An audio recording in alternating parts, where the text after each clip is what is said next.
Je vais vous dire très rapidement une affaire que j'ai vécue personnellement au Rwanda. Février-mars 93, beaucoup s'en souviennent ici, élection législative en France, la gauche a été balayée, il y a une vague bleue et nous nous sommes retrouvés en cohabitation, François Mitterrand et le Premier ministre de M. Balladur, etc. Pile entre les deux tours, nous n'avions plus de ministre de la Défense, ce n'est pas grave, à la guerre ça ne sert à rien. Ah non, c'est clair. Pile entre les deux tours, eh bien, Kagame au Rwanda, c'est-à-dire le gars qui était en face de nous, qui voulait reconquérir le Rwanda, rompt la ligne de cessez-le-feu de l'année précédente, et en avant, vent debout en direction de la capitale, Kigali.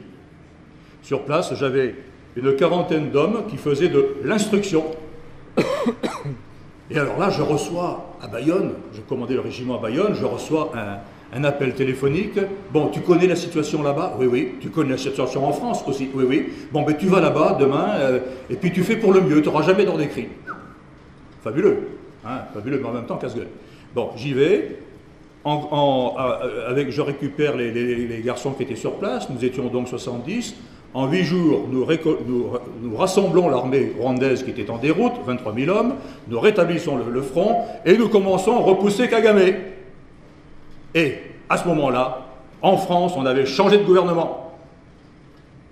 Et alors, en plein combat, les obus tombaient, on me dit stop, vous rentrez à la maison.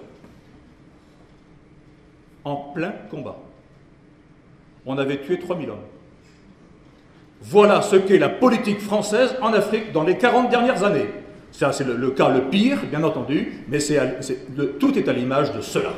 C'est d'une gabegie, non pas de l'amateurisme, c'est dingue. Je ne sais pas comment qualifier cette politique, ce qui n'est pas de la politique. Qui n'est pas de la politique.